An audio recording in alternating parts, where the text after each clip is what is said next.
Assalamualaikum warahmatullahi wabarakatuh dan selamat siang. Baik, untuk hari ini kita akan melanjutkan pelatihan pemrograman R untuk data science.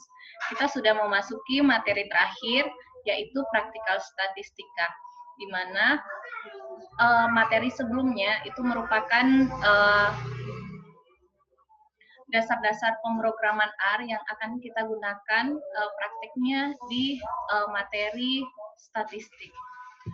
Oke, kita langsung saja buka program R-nya. Saya izin share screen ya.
Oke, baik, file ini akan saya share sebentar beserta materi terupdate-nya.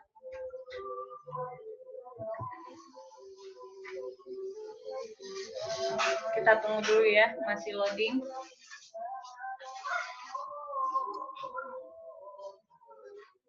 Oke, ini file yang akan saya bagikan di kelas, namanya in kelas 4.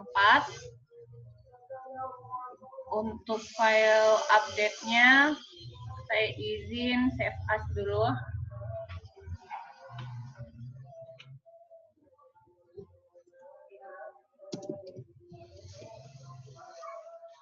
In kelas 4 update.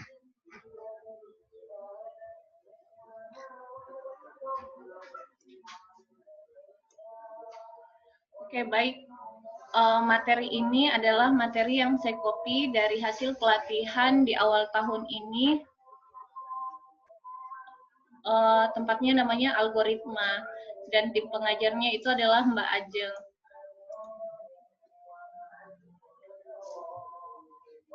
Oke, baiklah. Untuk praktikal statistik, di sini kita akan mempelajari. Saya izin ini tuh HTML-nya dulu.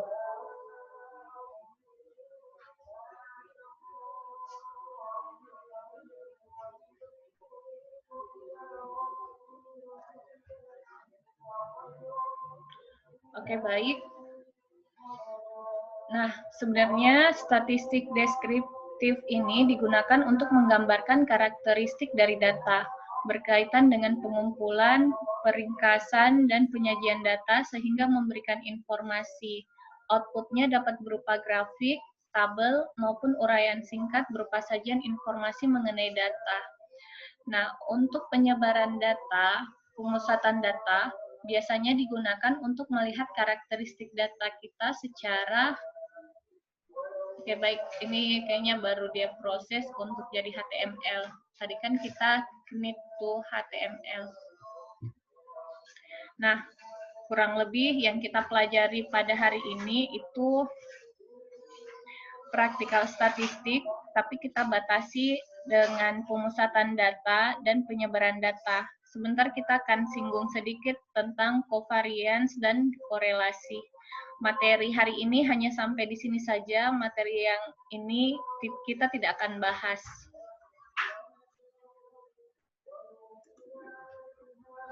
Oke, baik. Kita tadi membahas pemusatan data. Pemusatan data itu terdiri dari mean atau rata-rata, kemudian median atau nilai tengah, dan modus yang paling sering muncul. Kita akan bahas secara berlahan satu-satu. Nah, biasanya pemusatan data untuk melihat karakteristik data kita secara general seperti apa. Nilai ukuran pemusatan data ini dibuat sehingga kita memperoleh informasi cukup untuk mewakili seluruh nilai pada data. Ada beberapa acuan yang digunakan untuk melihat pemusatan data, yaitu mean, median, dan modus. Nah, kita akan bahas satu-satu. Untuk nilai rata-rata, ini ada studi kasusnya. Misal ada seorang pebisnis kuliner ingin membuat target profit bulanan. Diperoleh informasi profit selama 10 bulan terakhir. Ia ingin mengetahui perkiraan mengenai profit yang akan didapatkan bulan depan. Oke, di sini dia ingin mengetahui profit yang akan didapatkan bulan depan. Otomatis kita tinggal cari rata-rata profitnya saja. Untuk mendapat, di sini sudah ada cangnya ya, rata-rata profit itu pakai rumus mean dalam kurung data apa yang mau dihitung, profitnya. Kemudian Ctrl Shift Enter. Oke, berarti rata-ratanya adalah 5.550. Nah, berarti dia bisa prediksikan, oh bulan depan kalau seperti biasanya penjualannya, berarti profit yang didapatkan adalah Rp5.550. Nah, sedangkan karakteristik mean itu, ketika ada satu nilai yang ekstrim dari observasi lainnya akan sangat mempengaruhi nilai mean yang diperoleh, karena nilai mean sensitif terhadap outlier atau data terpencil, sehingga informasi yang diperoleh tidak mempresentasikan kondisi pemusatan data yang sebenarnya atau akan bias.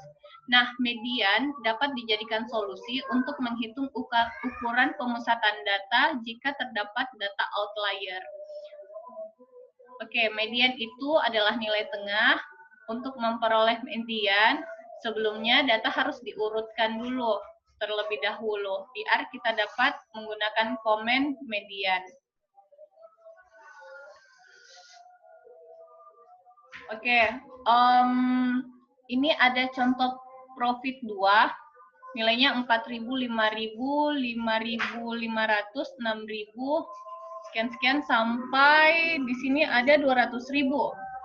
Oke, di sini ada 200.000. Itu berarti nilai 200.000 ini merupakan data terpencil.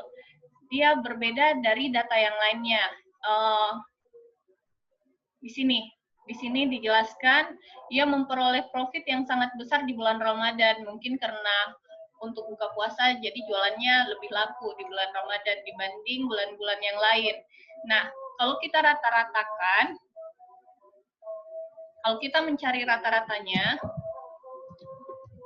kita pakai rumus mean dalam kurung profit. Kita pakai data profit 2. Ctrl Shift Enter. Oke, rata-rata keuntungannya itu 26.000. Apakah 26.000 ini mewakili nilai rata-rata selama 10 bulan tadi? Padahal dia cuma 1 bulan yang 200.000, yang lain hanya di bawah 10.000. Nah, ternyata kalau kita gunakan rata-rata, kalau kita menetapkan rata-rata, dia tidak mewakili. Karena ada tadi data terpencil, profit di bulan Ramadan yang sangat jauh berbeda dibandingkan dengan bulan-bulan biasanya. Sehingga jika menggunakan rata-rata untuk menetapkan target bulan selanjutnya, pemilik restoran tersebut akan sulit mencapainya, karena realitanya profit yang ia peroleh biasanya tidak sebesar itu. Lalu alat ukur apa yang tepat? Nah, kita gunakan median atau nilai tengah. Median, itu rumusnya median, kemudian profit 2.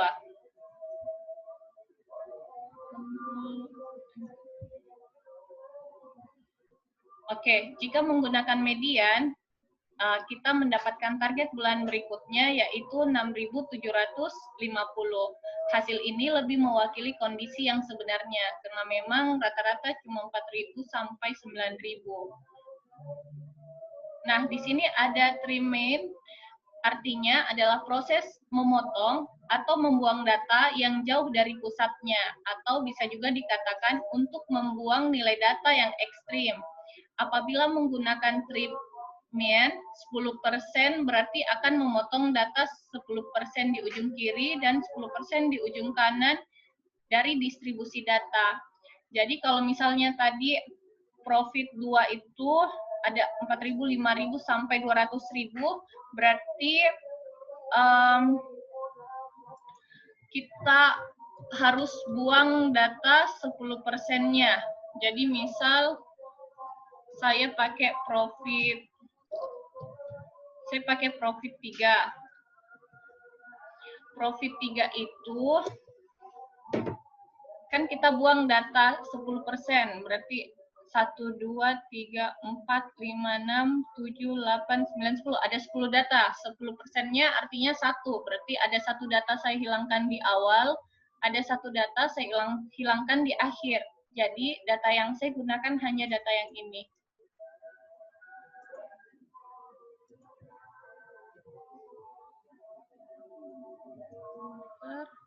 Kemudian kita baru mencari rata-ratanya pakai rumus MEN. Profit 3. Control Shift Enter. Oke, kita dapat hasil 7.062,5. Namun kekurangannya di sini, pebisnis tersebut kehilangan distribusi data sebesar 20%. Sehingga dia hanya menggunakan 80% data historis profit 10 bulan terakhirnya. Maka, median adalah solusi terbaik jika ingin menghitung nilai pusat dari data yang terdapat data pencilan atau outlier. Sekarang kita bahas modus. Modus untuk mencari nilai data yang paling sering muncul, biasanya digunakan untuk data yang kategori. Untuk mencari nilai modus dapat menggunakan fungsi berikut. Nah, sebenarnya di R ini belum menyediakan rumus untuk modus. Jadi ini tim algoritma yang buatkan fungsinya. Fungsinya seperti ini. Nah, di sini ada studi kasus. Pemilik restoran menawarkan 3 paket hemat, yaitu paket hemat 1, 2, dan 3. Pemilik restoran ingin mengetahui bulan berikutnya paket mana yang paling banyak dipesan. Nah, ternyata di sini kita buatkan objeknya paket, kemudian ini adalah datanya, hemat 1, hemat 2. Kita ingin tahu dari paket hemat 1, 2, dan 3 yang mana yang paling sering muncul. Kita ketikkan mouse. Maaf, kalau kita mau gunakan fungsi ini, kita running dulu, Ctrl Shift Enter. Kemudian kita baru bisa gunakan di sini.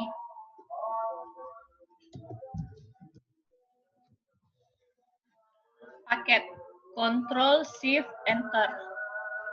Oke, yang paling sering muncul itu adalah hemat 3. Oke, mungkin itu dari pemusatan data.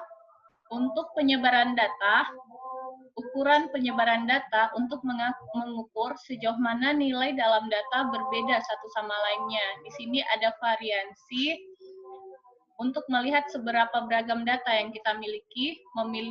Semakin mendekati 0, artinya data kita tidak beragam. Di sini kita pakai data retail. Data retail itu saya sudah copy juga di folder yang sama. Apabila dia satu folder, file ini satu folder dengan data inputnya, kita cukup tekan tab. Kita ambil data retail di data input, kemudian tab lagi, data retail, kemudian kita running, control enter.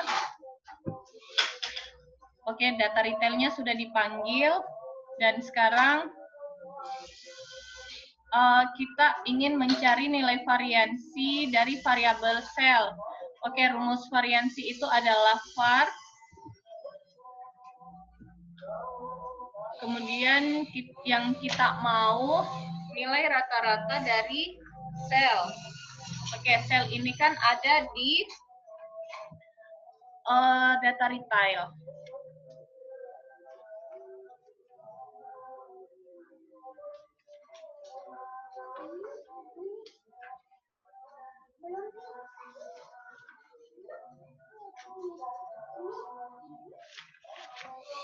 Baik.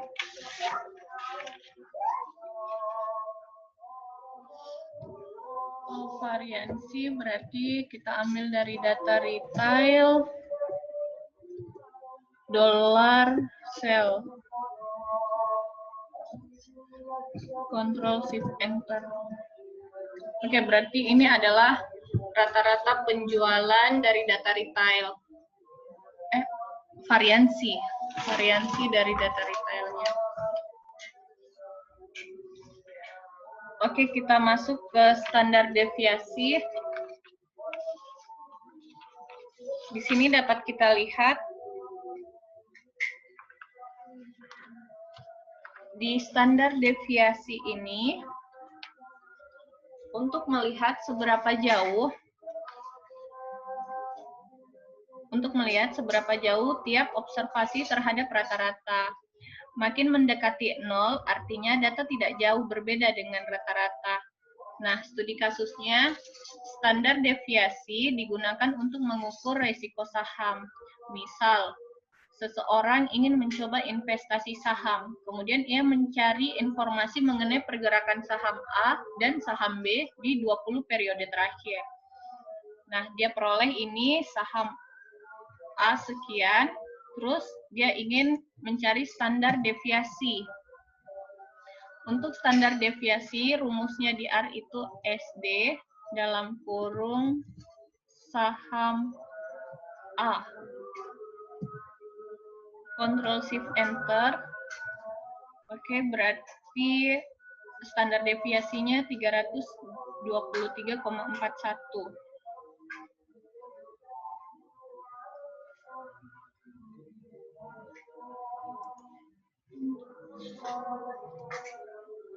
Sedangkan di saham B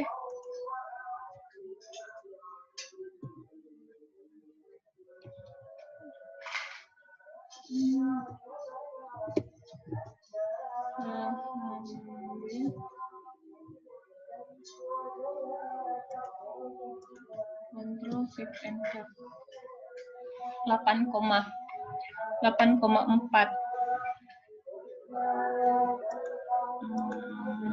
Oke, kita dulu Control Enter, Control Shift Enter.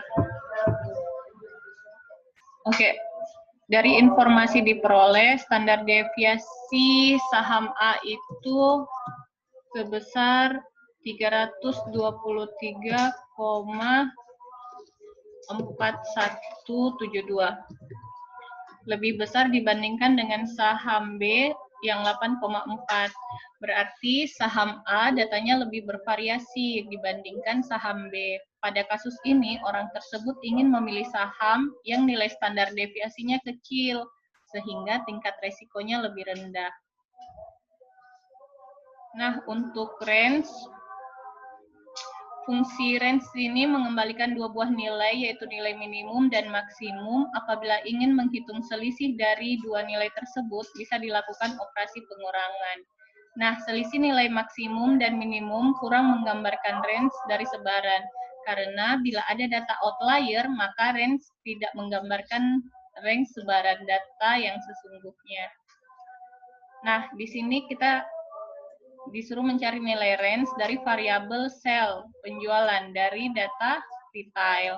Rumusnya itu range kita pakai data retail, dolar, kolom sel yang kita mau ambil. Control Shift Enter.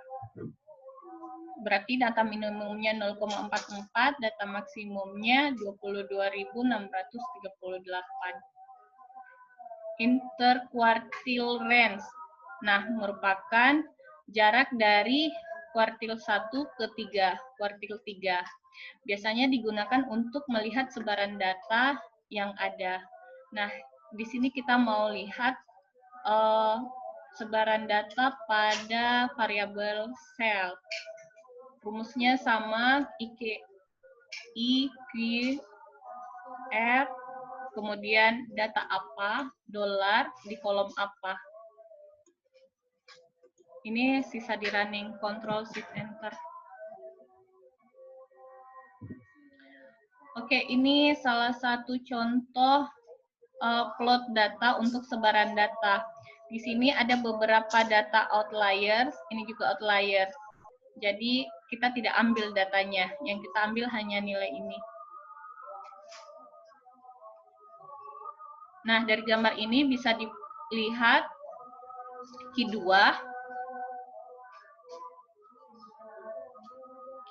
semakin mendekati Q1, tandanya data mengumpul di bagian bawah atau kiri. Begitu juga sebaliknya. Banyaknya data dari Q1 ke nilai minimum itu adalah 25%. Dari Q3 ke maksimum juga 25%. Dan Q1 ke Q3 interkuartil itu 50%. Nah, sekarang kita bahas kovarian sama korelasi. Nah, kovarian dan korelasi digunakan untuk melihat hubungan antara dua variabel data. Kovarian tidak memiliki interval nilai untuk mengukur kekuatan hubungan antar variabel. Korelasi memiliki interval -1 kurang dari korelasi kurang dari 1. Hubungan positif yang kuat semakin mendekati -1 artinya terdapat hubungan negatif yang kuat. Semakin mendekati 1 artinya terdapat hubungan positif yang kuat. Ketika korelasinya 0 artinya tidak ada hubungan sama sekali. Bisa dilihat dari grafik ini. Ini positif korelatif. Ini positif korelatif tapi lemah karena sebaran datanya tidak terlalu lengket di garis. Sama dengan negatif, ini negatif yang kuat, ini juga negatif kuat. Ini korelasinya negatif tapi lemah, kalau ini kuat karena datanya semakin dekat dengan garis. Kalau datanya menyebar seperti ini, itu tidak ada hubungannya. Oke, kita lanjut. Ini ada studi kasus pemilihan saham oleh pebisnis tersebut ternyata tepat dan beliau memperoleh keuntungan cukup besar. Sekarang kondisinya ia ingin mencoba investasi dengan membeli 2 saham sekalian. Kemudian ia mengumpulkan informasi dan melihat referensi beberapa pergerakan saham. Nah, diperoleh ini data saham C, data D, dan E. Kita running dulu. Kemudian untuk melihat korelasinya, itu rumusnya core dalam kurung data apa, korelasi data apa yang mau dilihat. Nah, di sini kan sudah ada angka. Tadi korelasi itu dia punya hubungan. Kalau kita lihat -1 sampai 1. Kalau dia 0 berarti tidak ada hubungan. Kalau -1 berarti hubungannya negatif. Kalau 1 itu hubungannya positif. Nah, sebenarnya ada cara lain untuk melihat hubungan saham ini. Di sini kita memanggil library Gigi Geli, kita running dulu, Control Shift Enter. Kemudian kita buatkan supaya lebih mudah terlihat, kita lihat dalam histogram.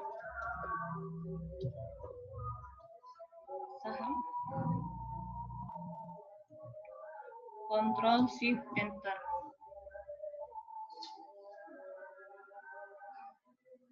Oke, di sini dapat dilihat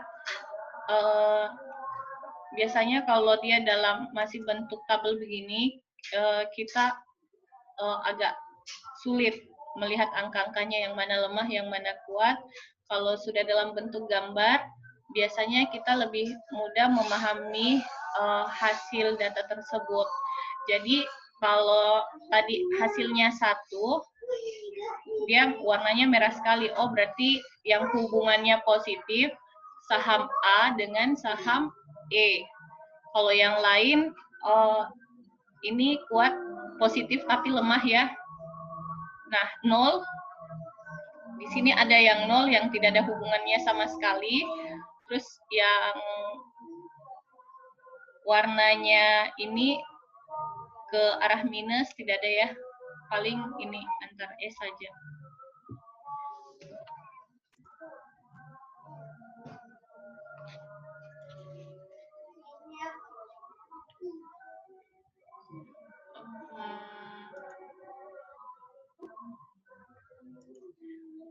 Oke, baik. Saya rasa untuk materi praktikal statistik hari ini sampai di sini. Dan materi praktikal statistik tadi mengakhiri pelatihan pemrograman R untuk data science. Nah, pelatihan berikutnya, sebenarnya di Classroom ini ada 2 pelatihan, yaitu pelatihan pemrograman R untuk data science, dan yang kedua visualisasi data menggunakan pemrograman R. Nah, untuk pemrograman R, materi berikutnya itu penanggung jawabnya adalah Bu Wahida, SSI MSI. Beliau merupakan tim pengajar di Politeknik Ati Makassar. Beliau mengajar matematika 1, 2, dan matematika terapan, juga statistik industri di Politeknik Ati Makassar. Nah, untuk pelatihan berikutnya itu akan berlangsung besok, tanggal 21 dan tanggal 22. Saya rasa cukup untuk hari ini. Semoga pelatihan ini bermanfaat bagi kita semua. Assalamualaikum warahmatullahi wabarakatuh. Dan selamat siang.